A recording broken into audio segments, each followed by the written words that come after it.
Je m'appelle Séraphine Vaudreuil. Pas Séraphine Dupont, ni Séraphine Martin. Vaudreuil, un nom que mon père portait comme une armure, un nom qui sent le vieux chêne et la résine de pin dans les forêts du Quercy où j'ai grandi. J'ai 43 ans, 2 cicatrices sur le genou gauche d'une chute de vélo à Figeac et une capacité à sourire que même les pires tempêtes n'ont jamais réussi à me voler. Du moins, pas complètement. Quand j'ai épousé Thibaut Orzechowski, oui, polonais par son grand-père, normand par tout le reste, j'avais 29 ans et la conviction absolue que l'amour était une chose solide, comme la pierre d'Écosse, immuable et froide en surface, mais chaude en dessous si on savait où poser la main. Thibaut était grand, les mâchoires larges, les yeux d'un gris particulier, presque violet au crépuscule. Il travaillait dans l'import de bois précieux et sentait toujours un peu le cèdre et le gasoil. J'avais trouvé cela romantique. Pendant longtemps. 14 ans de mariage. 14 ans à construire ce que les notaires appellent un patrimoine commun. La maison à Cresse, au bord du Lot, avec ses volets bleu pétrole et son potager qui débordait de courgettes rondes en juillet. L'appartement à Toulouse, rue Pharaon, que nous louions à des étudiants en médecine. 3 terrains agricoles hérités de mon oncle Évariste, qui était mort en me laissant tout parce que je lui apportais des noix et des journaux chaque dimanche depuis que j'avais 12 ans. Et l'entreprise, surtout l'entreprise, Boiserie Vaudreuil-Orzechowski, que j'avais cofondée en apportant le capital initial, celui d'Évariste, 140 000 € qui dormaient dans un compte que ma mère avait ouvert à ma naissance. Thibaut avait le charme, j'avais l'argent. Pendant longtemps, on avait cru que ça faisait un équilibre. Ce que je n'avais pas vu, ou plutôt ce que je refusais de voir, ce qui est différent. C'est la façon dont Léocadie, sa mère, regardait tout ce que nous possédions. Léocadie Orzechowski, née Bréja, 68 ans, cheveux permanentés couleur lac de Chine, lèvres toujours entr'ouvertes sur une opinion prête à jaillir. Elle vivait à Caussade, dans une maison que nous payions en partie, et elle venait chez nous comme on inspecte un bien qu'on attend d'hériter. Elle touchait les meubles du bout des doigts, elle commentait les rideaux, elle disait « quand vous partirez d'ici » au lieu de « si jamais vous vendez un jour ». Je n'avais jamais su si c'était de la naïveté ou de la stratégie. Le déclic, le vrai, celui qui réorganise tout, je l'ai eu un jeudi de novembre. Un de ces jeudis où le ciel du Quercy est si bas qu'on a l'impression qu'il appuie sur les toits. J'étais rentrée plus tôt que prévu de Figeac, où j'avais rencontré un fournisseur de chêne Cécile. La maison était silencieuse, ou presque. Silencieuse comme une maison qui retient son souffle. Ils étaient dans le bureau de Thibaut. La porte était entr'ouverte, juste assez pour laisser passer les mots. Elle ne se méfie de rien, disait Léocadie, et sa voix avait cette texture particulière, celle du velours sur du calcaire. « Tu as eu les copies du notaire ?»« Demain matin, répondait Thibaut. Maître Goulesque me les remet en main propre. Et l'original ? Un silence, court mais dense comme du plomb. Je m'en occupe. Je n'avais pas bougé. Mes bottes sur le carrelage de l'entrée, ma veste encore humide de bruine, mon cœur qui continuait de battre avec l'obstination bête des choses mécaniques. Je n'avais pas compris tout de suite, puis j'avais compris d'un coup, comme on comprend qu'on a marché sur une vitre brisée, non pas quand elle cède sous le pied, mais quand la douleur remonte. L'original dont il parlait, c'était le testament de mon oncle Évariste. Laissez-moi vous expliquer ce que vous ne savez peut-être pas sur les testaments holographes en France. Un testament holographe, entièrement écrit à la main, daté, signé, si on le détruit ou le dissimule, ça s'appelle un recel de succession. C'est un délit. Mais avant que la justice s'en mêle, il faut le prouver. Et pour le prouver, il faut avoir accès aux documents, aux témoins, aux filières. Il faut, surtout, ne pas laisser le temps à ceux qui complutent de brouiller les pistes. Ce soir-là, j'avais servi le dîner comme si rien n'était. J'avais passé les haricots verts, j'avais écouté Thibaut parler d'une livraison de merisiers retardée, j'avais souri à sa plaisanterie sur le préfet du Lot, dont on voyait la photo dans le journal régional. Et la nuit, allongé dans le noir à côté de son dos endormi, j'avais réfléchi avec une précision que je ne me connaissais pas, ou que j'avais toujours eue sans occasion de l'exercer. Le lendemain matin, j'avais appelé maître Ondine Faverolles. Je ne l'avais jamais consultée pour moi. Je la connaissais par Dorthée, mon amie d'enfance, devenue architecte à Cahors, qui m'avait dit un jour « Si tu as jamais un vrai problème, appelle Ondine. Elle est la seule à Cahors qui lit les actes jusqu'à la dernière virgule. » Ondine Faverolles avait la réputation d'être précise comme un scalpel et redoutable comme le gel de Mars sur les vignes. Elle avait accepté de me recevoir le jour même. Son cabinet était au premier étage d'un immeuble en pierre blonde, rue du Château du Roi. Elle m'avait écouté pendant 1 heure, stylo posé horizontalement devant elle, sans l'interrompre une seule fois, ce qui est rare chez un avocat et rarissime chez un être humain. Puis elle avait dit « Bien, maintenant dites-moi ce que vous avez comme preuve. » Ce que j'avais. Voilà la partie que Thibaut n'avait pas prévue, parce qu'il n'avait jamais compris que les femmes qui sourient pendant les dîners écoutent aussi pendant les dîners. 6 mois avant sa mort, Évariste m'avait donné quelque chose. Nous étions assis sur le banc en fer forgé devant sa maison de Lantillac-du-Causse, un soir de mai où les coucous chantaient si fort qu'on devait hausser la voix. Il m'avait tendu une enveloppe Kraft, épaisse, fermée à la cire. « Pour toi, avait-il dit, garde ça dans un endroit que tu es seul à connaître, pas dans votre maison. » Je lui avais demandé pourquoi. Il m'avait regardé avec ses yeux de lézard ancien, lent et sans illusion.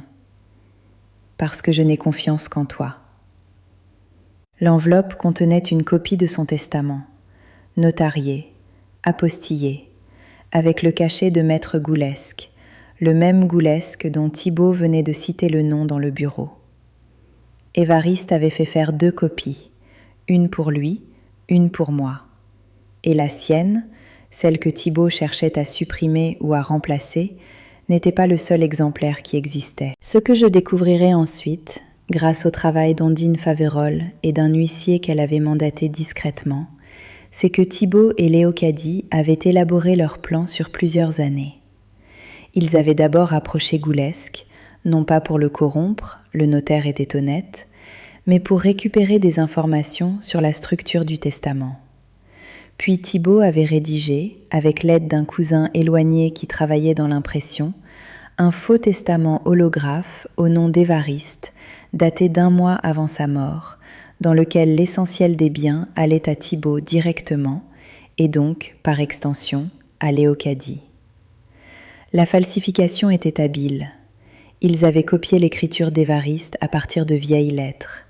Ils avaient vieilli le papier. Ils avaient même reproduit le tremblement caractéristique de la main d'Évariste, qui souffrait d'une légère contracture au poignet droit depuis une chute de tracteur dans les années 80. Mais ils n'avaient pas pensé à l'encre. Ondine avait envoyé l'original falsifié, qu'elle avait obtenu grâce à une procédure conservatoire que je n'aurais jamais su demander seule, à un laboratoire de Bordeaux spécialisé en graphoscopie et datation des documents. Le rapport était arrivé 17 jours après. L'encre du faux testament contenait des composés chimiques qui n'existaient pas dans les encres disponibles à la date indiquée sur le document. Il avait été rédigé au plus tôt 2 ans après la mort d'Évariste. Un faux, prouvé, documenté, irréfutable. Mais voilà où ça devenait complexe, et c'est là que j'ai appris quelque chose sur moi-même que je n'aurais jamais voulu apprendre. Thibaut était au courant que l'enquête avançait. Quelqu'un, je n'ai jamais su qui, l'avait prévenu. Et il avait choisi d'attaquer avant qu'on l'attaque. C'est ce matin de mars, un mardi avec un ciel blanc de porcelaine et un merle qui chantait dans le cognacier, qu'il m'avait convoqué dans le salon. Convoqué, c'est le mot exact. Il avait dit « J'ai besoin de te parler », avec ce ton qu'ont les gens quand ils ont décidé que la conversation était déjà terminée avant d'avoir commencé. Léocadie était là aussi, assise dans le fauteuil à oreilles que j'avais acheté à une brocante de mon cul, les mains croisées sur les genoux, triomphante et grise comme un ciel de novembre. Thibaut avait posé un dossier sur la table basse. Il avait dit des choses légales ou prétendument légales, sur la propriété des biens, sur les successions, sur ce qui lui revenait de droit. Il avait un avocat aussi, un homme de Montauban que je ne connaissais pas, dont le nom me glissait dessus comme l'eau sur la toile cirée. Et puis, il avait dit la phrase, celle-là, « Tu n'es plus rien ici ». Il avait ri en la disant, un rire bref, sec, comme une branche morte qui cède. Léocadie avait joint les mains un peu plus fort. Je tenais l'enveloppe d'Évariste contre ma poitrine, l'originale, celle à la cire, que j'avais récupérée la veille dans le coffre de la caisse d'épargne de Figeac, où je la gardais depuis 6 mois. Je l'avais sortie de mon sac avec la lenteur de quelqu'un qui n'est pas pressé, parce qu'elle sait exactement ce qu'elle fait. Nous verrons bien qui finira sur la paille, avais-je dit. Et c'est là que j'avais posé la phrase sur la table, entre nous, comme on pose une carte retournée dans un jeu où l'autre croyait avoir tous les atouts. Dans 10 minutes, mon avocat frappera à la porte. Thibaut avait regardé l'enveloppe, puis moi, puis l'enveloppe. Son visage avait fait quelque chose de difficile à décrire. Pas de la peur exactement, quelque chose de plus primitif, quelque chose qui ressemble à la façon dont un animal reconnaît qu'il s'est enfoncé dans un piège. Léocadie avait dit « Qu'est-ce que c'est que ça ?» Mais elle avait parlé trop vite, d'une voix trop aiguë, et ça lui avait trahi la réponse. La sonnette avait retenti exactement 10 minutes plus tard. Ondine Faverolles est entrée avec sa mallette en cuir brun, ses lunettes à monture d'écaille et l'huissier de justice qu'elle avait amené comme témoin. Dans sa mallette, le rapport graphoscopique de Bordeaux, la copie notariée de l'original du testament d'Évariste, la transcription d'un appel téléphonique entre Thibaut et son cousin de l'imprimerie, obtenu légalement dans le cadre de la procédure. Et quelque chose d'autre, quelque chose qu'Ondine avait découvert en creusant dans les comptes de l'entreprise et que je n'avais pas vu venir. Thibaut avait, depuis 3 ans, détourné de l'argent de Boiserie Vaudreuil-Orzekowski. Pas de grosses sommes d'un coup, c'est la méthode des gens prudents. Des petits virements vers une structure qu'il avait montée en Espagne, à Saragosse, au nom d'un homme qui s'appelait Przemek Czerski et qui n'existait que sur le papier. 150 000 € au total, sur 37 mois. Quand Ondine a posé les documents sur la table basse, par-dessus le dossier de Thibaut, qui semblait soudain très mince et très léger, il n'y a plus eu de rire dans la pièce. Il n'y avait plus que le merle dehors et le bruit du Lot qui coule derrière la propriété, ce bruit constant et patient que j'entends depuis 14 ans et auquel j'avais fini par ne plus prêter attention. Léocadie avait demandé à appeler son fils. Thibaut était déjà son fils, assis à 2 mètres d'elle, mais elle voulait dire son autre fils, Romain, celui de Lyon, qui est comptable. Comme si un comptable allait pouvoir faire quelque chose face à un rapport d'expertise judiciaire et à un délit de recel aggravé. Ondine avait dit, très calmement, qu'il pouvait appeler qui il voulait, mais que la procédure était lancée et que les avertissements préalables avaient déjà été déposés. Je n'avais rien dit. Je regardais Thibaut. Je le regardais vraiment, peut-être pour la première fois depuis longtemps, ou peut-être pour la dernière. Je cherchais l'homme qui sentait le cèdre et le gasoil, celui qui était grand et dont les yeux viraient au violet certains soirs. Je ne le trouvais pas. Il n'y avait là qu'un homme de 47 ans, avec les épaules rentrées et un dossier vide devant lui. Ce qui s'est passé ensuite a pris des mois. La justice française est lente comme une rivière en août. Elle avance, mais on ne la voit pas avancer. Il y a eu des audiences, des expertises complémentaires, des avocats qui parlaient à d'autres avocats dans des couloirs que je ne fréquentais pas. Thibault a nié, puis admis partiellement, puis négocié. Son cousin de l'imprimerie a craqué assez vite. Il n'avait pas prévu de finir dans cette histoire, et la perspective d'une mise en examen pour faux et usage de faux l'avait rendu extraordinairement coopératif. Léocadie ne m'a plus jamais adressé la parole. Je crois qu'elle considère que c'est moi qui lui ai fait quelque chose. Les terrains d'Évariste sont revenus dans mon patrimoine propre. L'appartement rue Pharaon aussi, puisqu'il avait été acquis pour moitié avec des fonds qui provenaient de l'héritage. L'entreprise a été mise en liquidation judiciaire. Je n'avais plus le cœur ni la force de la faire tourner seule, et de toute façon, les détournements avaient fragilisé la trésorerie de façon que je n'aurais pas pu combler sans m'endetter lourdement. La maison de Cresse, j'ai choisi de la vendre, pas parce qu'on m'y obligeait, parce que je n'avais plus envie d'entendre le lot de cette fenêtre-là. Certains sons appartiennent à des vies qu'on ne peut plus habiter. J'ai acheté quelque chose de plus petit à Cajarc, avec une vue sur les falaises calcaires. Il y a un cerisier dans le jardin qui donne des fruits trop petits et trop acides que personne d'autre n'aimerait. Je les aime, moi. Je les mange directement sur l'arbre en juin, debout dans la rosée du matin, et je n'ai de compte à rendre à personne.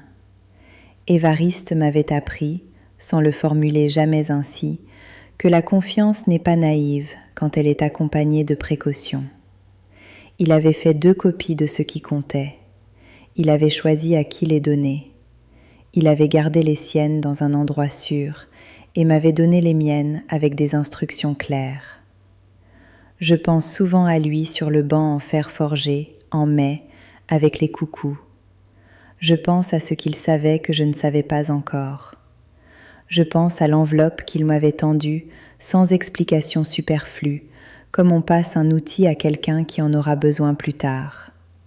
Il n'avait pas tort. Ce que j'ai appris de tout ça, et j'y pense encore, le soir, quand le calcaire des falaises de Caillarc rougit dans la lumière du couchant, c'est que les gens qui vous croient sans défense ont souvent raison sur votre passé, mais tort sur votre avenir. Thibault me connaissait depuis 14 ans. Il savait que je servais les haricots verts sans me plaindre. Il savait que je souriais aux plaisanteries sur le préfet. Il ne savait pas, n'avait jamais eu l'idée de vérifier, ce que je gardais dans un coffre à Figeac et dans quel cabinet d'avocat j'avais le numéro enregistré depuis 6 mois. C'est peut-être ça, le fond de l'histoire. Les gens qu'on sous-estime ont tendance à avoir une longueur d'avance qu'on ne voit pas parce qu'on ne cherche pas.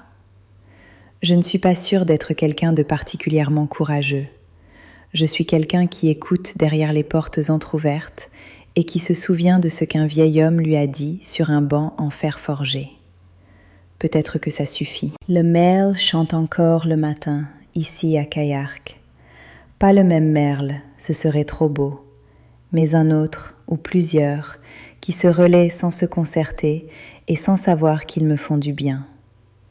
C'est comme ça que je recommence, sans tambour, sans revanche spectaculaire, avec juste le son des oiseaux et les cerises trop acides et les falaises qui rougissent le soir. Et l'enveloppe d'Évariste, rangée maintenant dans le nouveau coffre, à la nouvelle banque, dans la nouvelle ville. On ne sait jamais. Si cette histoire vous a touché, un pouce bleu et un abonnement coûtent 0 €, et le prochain récit arrive bientôt.